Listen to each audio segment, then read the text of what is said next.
Pour yourself a sweet tea, pull up a lawn chair, and turn the page with us.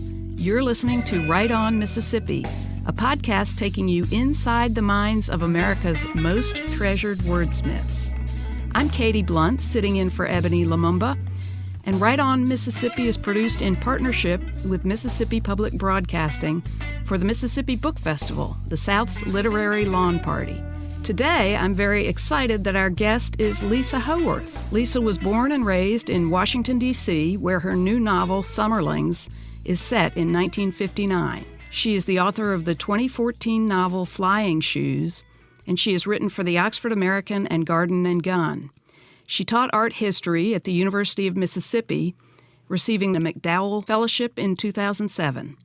In Oxford in 1979, she and her husband Richard founded the legendary Square Books, which will celebrate its 40th anniversary in September of this year. Full disclosure, I also grew up in Washington, D.C. I was a student of Lisa's at the University of Mississippi. I babysat her wonderful children, and my husband worked at Square Books, which is where we met. So we go way back, and if this were a typical conversation between Lisa and me, we would be having a drink. Lisa, tell us about Lings. Thanks for having me here, Katie. It's so fun to talk to you, and I do wish we had some toddies lined up here, but later on. And I do want to say that I'm so proud of Katie. She was actually a student of mine when she came here as a Southern Studies student, and I like to tell people that Katie taught me everything I know. Oh, no. Look out. It's pretty much true. Anyway, okay, Lings. Lings is a small book, a small story that I have had in my head for a while. I've wanted to write about Washington and the kind of unusual neighborhood I grew up in. And this particular story I centered around three little boys, John, Max, and Ivan, and who are close friends. They're 8 and 9 years old. And as boys do, they get up to a lot of craziness in the summer in their neighborhood. And some things are sweet and some things are not so sweet. And some things are delightful and some are tragic. Anyway, the story is basically them trying to negotiate this neighborhood that they live in, which was much like mine and the neighborhood where Katie grew up too, which was populated by a real mix of characters, CIA operatives, FBI guys, perhaps Ukrainian diplomats, Latin American diplomats, Austrian Jews who'd escaped Anschluss, living next door to a Nazi sympathizer Dutch general, and a whole assortment of interesting people. And these boys are very confused about their lives. The neighborhood, even though it's more than a decade after World War II, there's still a World War II hangover in the hood, and it creates boundaries which for the boys are disappointing because they can't get into somebody's swimming pool or they can't get a ride in somebody's little Messerschmitt car or whatever. And they hatch some plans to reunite the neighborhood, which they call the Beaver Plan, to make things nicer, make everybody be nicer. People are very suspicious and wary about each other. It's the Cold War. And what you did during World War II and where you were sort of sets a lot of these boundaries. So anyway, they want to, using what they believe to be a sort of Marshall Plan based on what they've read in their weekly readers, they hatch a plan to reunite the neighborhood. That's just one thing that happens to them. And another thing that happens to the entire city is a huge spider infestation, which lots of people have asked me if it really occurred. I'm going to say, no, it didn't. I made it up, but maybe I'm wrong. Maybe it didn't happen at some point. But these boys, it's a huge problem and super annoying and frightening to all the adults in Washington who are it creates all kinds of problems for them. But these boys are in hog heaven because they decide they're going to collect spiders, and they decide they're going to find the scariest, most venomous, evil spiders or scorpions that they can find and use them for their own nefarious purposes. So that's pretty much how the plots play out. There are lots of little side projects and things that go on, love affairs, neighborhood secrets that the boys also try to negotiate. Everything they hear from the adults, they have no idea if it's true. And they're happy to believe some things, like maybe the insect infestation is the Russians. And they just kind of pick and choose what they want about the truth. Yeah, I love that you mentioned that the neighborhood was close to the neighborhood I grew up in. And one thing I really love about this book is, even though I grew up a little bit later, a lot later, the descriptions of everything, the kids, the natural landscape, what they did, how they spent their day, are so evocative of my childhood, including the connections with sort of official Washington. I mean, I grew up totally free in the summers, running around with a bunch of kids, the Romanos, the Chens, the Obolenskis, the Platzes.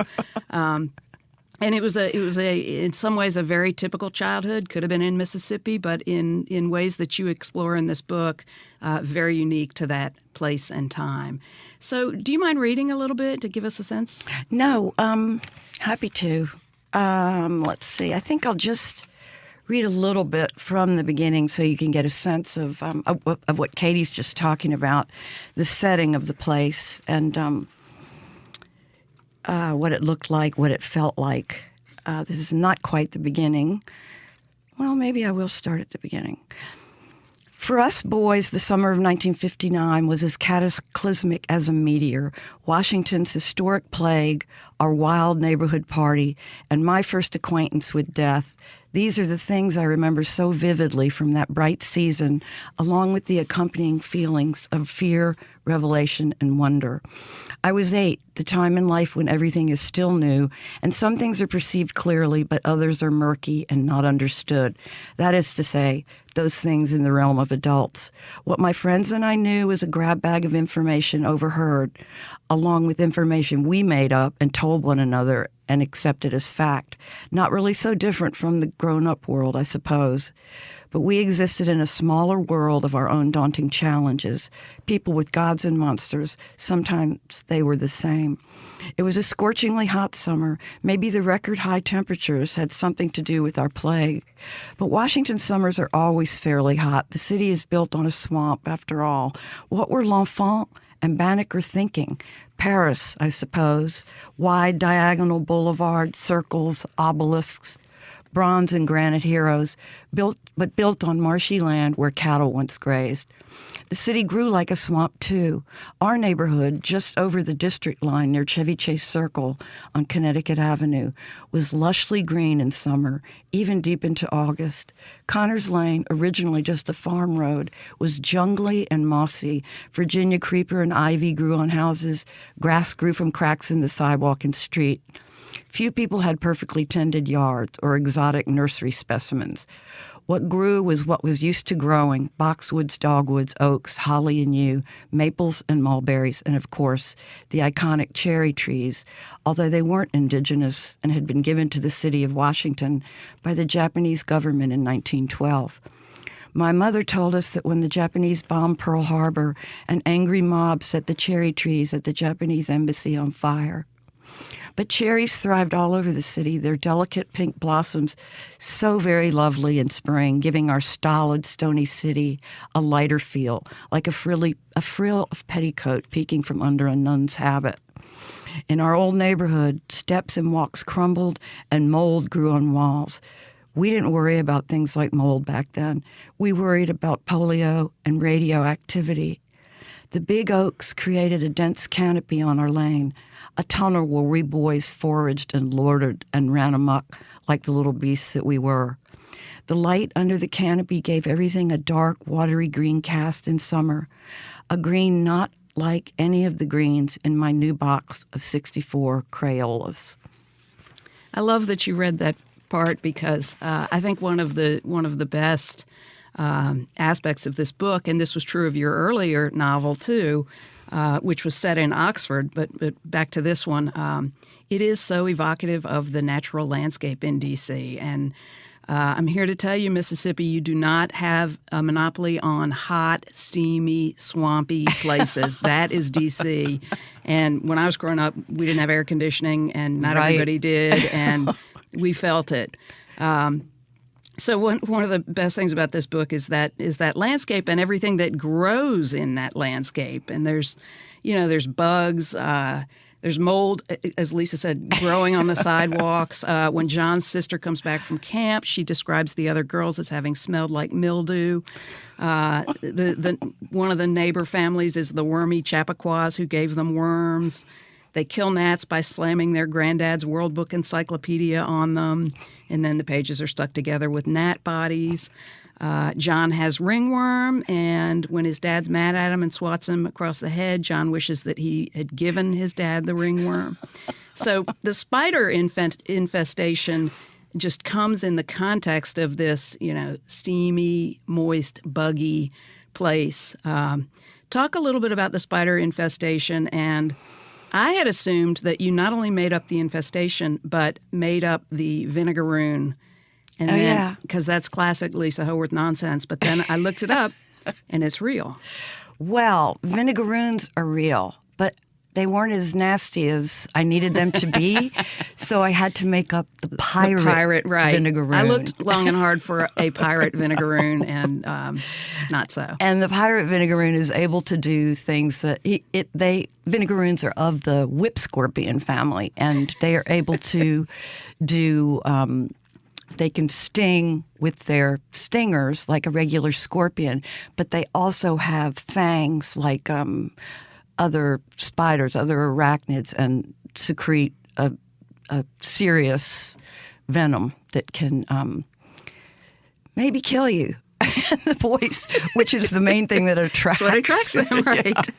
These boys to that, although it's an interesting roundabout story about how they get close to one, and I'm not going to spoil that by telling you what that is. Yeah, you got to read it. You got to read it for that story and many, many others. But the story of the boys and the vinegaroon is you've got to read it. Can't miss it. One thing that I know about you, have always known to be true about you, and really comes out in this book, is that you love kids and you've spent a lot of time with them. You pay close attention to them. You pick up on the weird and funny ways their minds work and the connections they make when they're trying to figure the world out based on absolutely no knowledge. There's a great scene where the adults are talking about Mussolini, and they say, somebody says that they need to inspect his brain and find out what was wrong with him. So from that, the kids go to grown-ups collect brains. They have Mussolini's brain in a jar. Maybe he had an earwig. You have to clean your ears or you'll get an earwig. And are earwigs the same as screwworms? Screwworms eat your flesh. So that's the way that conversation goes. And that's sort of, I think, captures, what these kids are doing in this book, trying to figure out a larger world that they just don't understand. Yeah, and of course, there's nothing more fun than writing about kids or reading about kids. And just hanging around with kids. Sometimes, of course, you want to kill them, as you and I know really well. And Katie's daughter, Suzanne, is sitting here with us, and she survived to be a student at Georgetown University. And I don't want to kill her at the moment. But I do really love kids, and they're just so fascinating. They got no filters, or they have just enough filters to screw things up. And they're basically interested in their own truths about things. But there's something so amazing to me about children because they're so resilient. They have no control over their worlds. And in this case, a couple of these boys, John and Ivan in particular, have sort of tragically dysfunctional families, and there's nothing they can do about it but learn to go with the flow and to deal with it. And I think that's remarkable about children. Of course, what's their recourse? They have no other choice. But the ways that they decide to negotiate the world and deal with especially the unpleasantness in their lives and the kind of crap that makes no sense to them that's imposed on them by adults. Like, why can't we stay out all night riding our bikes around? And, just ridiculous stuff that we were able to do back then, which kids can't. We could still sneak and do it, but I don't think kids get away with much these days. And that was another thing about kids that I wanted to talk about was I have 2 grandkids now and live in New York City. And the difference in the lives of children now, especially kids in urban situations and our lives growing up. I mean, Katie, your generation may be the last one that really had the kind of freedom. We ran pretty loose. You just went out in the morning. Maybe you'd come home and make yourself a potato chip sandwich for lunch, and then you'd disappear again. You almost always had to be back for dinner, and then you'd be gone again. Right. In the summer. Kick the can, capture the flag, just running around. And nobody paid any attention to what we were doing or where we were, really. It was sort of amazing, and maybe in a way it was a healthier way for kids to grow up. Except for the potato chip sandwiches. Except for the potato chip sandwiches, right? Yeah, I don't know. It is. It's similar and different, and one of the ways it's different is there's one adult. There are a lot of loving adults who may be slightly oblivious, but they love these children, and the children's favorite is Elena, who is Ivan's aunt. Yes. Yeah. And there are many things they love about Elena. She pulls dollar bills out of the sleeves of her caftan and gives the kids the money for good humor. But she also often, even in the day, has a cocktail with her, and she gives the kids sips of her cocktails and puffs on her cigarettes. That's just something that no kid now could possibly imagine. But, this was the 1950s. Exactly. Now, she's quite exotic and gorgeous, and she's a very nurturing, sweet person, one of the few adults in their lives who pays attention to them and truly is interested in their lives, unlike everybody else that's really responsible for them. So. Yeah, right. One thing that of course, there have been some great reviews of this book. One worth reading is by Jacob Apple in the New York Journal of Books, and he picks up on what some of the others pick up on too. He says, "Heart, what this endearing and enchanting novel exudes." And it's true. This book has so much heart and so much love in it, and that's I think what makes it absolutely irresistible to a reader. It is joyful. Several of the reviewers talk about it as joyful. It is very true to the lives of these children. It is light and funny, but it is also moving and sad. And it's a wonderful read, and I just loved it and can't recommend it enough. But one thing I love about the Mississippi Book Festival podcast is that it's not just about books the authors have written, but it's about fun things that people don't necessarily generally hear about, which is, what do you like to read? Asking a bookseller that I know. is kind of like asking which is your favorite of your children. It's really hard. And we, are constantly reading to try to keep up mostly with what comes out. So you don't always get to read what you want to read. Right. You have to read, you should read the books of the people who are coming, Right. which is always fun. And, you try to stay ahead. So the books that usually I've been reading are, they're not out yet, a lot of them. The new ones, are you thinking of? Or, Yeah. I like reading. I love fiction, but fiction's a crapshoot in a lot of ways. You can get onto a fiction book that you have high expectations for, and it turns you off in one way or another. And I don't feel that way about, we've talked about this before, about nonfiction. If you read a nonfiction book, it may suck, stylistically or in whatever way, but you're going to learn some stuff. Yeah, right. You're going to come away with some kind of enlightenment. And Right. so I really have gotten recently, so I really prefer biographies and me too. history. And that's what I've mostly been reading recently. Although there are some great novels. I could tell you some.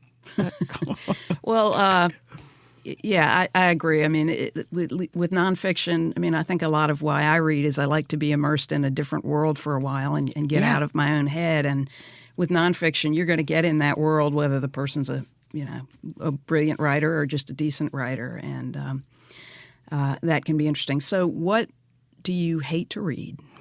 What do you tell the people at the bookstore you will not read, no matter how many times they ask you? I probably would not read beach books, if you know what I'm saying. Okay, but I hope you don't consider Fleischman is in Trouble a beach book, because that book is awesome, and you should read it. There are plenty of beach books or books that are being lumped into that sand pile or whatever, sandcastle. I really don't like light reading, which is ironic because some people will consider Summerlings to be light reading, but it's got some very dark moments. But both. I really prefer to get something emotional or intellectual out of whatever I'm taking the time to read, and which is not at all to say that I begrudge Right. people having beach books. We make a hell of a lot of money off of beach books, for one thing. Yeah. But you know what I'm saying. I just, I'm kind of a little bit of a snob about books because I can be. I own a bookstore. Yeah. Yeah. So. It's the only kind of snob you are. Thank you, I mean, that Katie. is literally true. I'm looking at the cut, by the way. Take your time. I'm looking at the questions that they put in front of you. Do you want to talk about what's next? Huh? What's next? Oh, if you want, whatever you want me to talk about. All right. Oh, yeah, sure. Let's talk about some more pop culture crap first, and then. Oh, good. Okay. All right. I know you and I both follow somewhat pop culture, music, and not just books, but magazines and movies and stupid things that are fun. So what are you watching, listening to, so forth these days? I know it occurred to me, and I was thinking about this interview that you and I, another good reason for the two of us to be doing this is because we're both basically 8-year-old boys. I'll own that. I mean, we've always had a big fascination with pop culture, even if it's not something that we love particularly. We're fascinated with with it existing and why it's out there and all of that. Now, what was the question? What are you like? What are you watching on TV? Any movies, music? Yeah. Oh man, we just gossip. Gossip. No, let's leave that one alone. Just saw Once Upon a Time in Hollywood the other night, which, of course, 1969. That's the year I graduated from high school, and also the same month, I happened to make the foolish mistake of moving to California just in time for Manson. And I love that film, though. I mean, at first it was like, wow, this is so screwy and wacky, and it's even over the top for Tarantino, but it started to really come together. And of course, I think he's really brilliant. And it's got this wonderful, cheesy soundtrack of every crappy L.A. pop song from Young Girls Are Going to the Canyon by the, it was just all the obvious stuff. And DiCaprio and what's his name? Fabulous. Yeah. Blanking on. Susanna, the new Tarantino movie. This has to be edited out, but although Brad Pitt. Jesus, it shouldn't be, because it's Pitt. very true to a conversation that we would have. It is true. It's it's Saturday afternoon at the nursing home sometimes with me and Katie. But no, the acting in it is really good, and it's really fun, and a very surprising kind of ending. I was kind of dreading it, but that's all I'm going to say about that. All right, let me jump in. Back to the Mansons. Do I remember correctly that Richard gave you the book Helter Skelter as a wedding present? He did. Our first, I think it's your paper anniversary. Yeah. Oh, okay, your first anniversary, and that you read it, but there was a part in it, maybe a picture or a passage that so scared you that you had to cover it up. It didn't just scare me, it scared Richard too. We're reading it. We took a little yellow sticky note and we had to stick it over the photo of the guy in the Manson family named Zero. We thought he was dead, but I don't think that Vincent Bugliosi ever said if he was dead in the photo or not. But it was really scary, and I don't know. That's such a great book. And then of course, the Ed Sanders, The Family. I mean, yeah. And I've got an original copy of Life magazine with Charlie on the front. I mean, the pop culture. I'm a little over the top with it, I guess. Well, I feel like now I've given the public just a true snapshot of Lisa Howorth, who she is. All right, a question that you probably hate, but that everybody's going to be curious about. What's next for you? That's a good question. As the late, great hill country bluesman R.L. Burnside said, I done got old.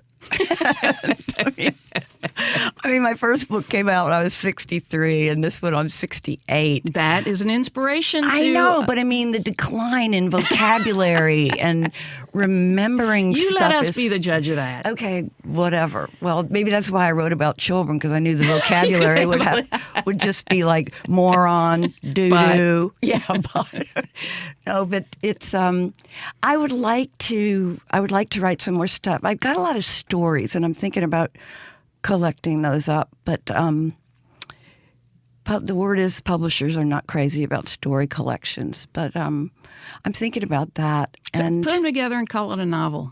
There you go. Yeah. Brilliant. Bingo. I've also thought about a 60s novel, but I swear to God, the 60s were so insane. Yeah. I'm not sure I could pull it off the way it needs to be pulled off. If anyone can, you can. Maybe, but there have been some books that I was very disappointed in, set in the 60s in the past few years by people who weren't there, and they kind of didn't quite get it. They're good for other reasons, but I would really like to do that. And actually, I think Bobby Ann Mason told me she was doing a 60s novel, which... she could do it. Never get tired of reading about the 60s. Yeah. Well. All right. Well, thank you so much for joining us today, Lisa. This was a fun conversation, at least for the two of us. Be sure to visit your local bookstore to purchase Lisa's books, including her first book, Flying Shoes. Saturday afternoon at the nursing home. Right On Mississippi is produced in partnership with Mississippi Public Broadcasting for the Mississippi Book Festival, the South's Literary Lawn Party. Thank you very much. Thanks.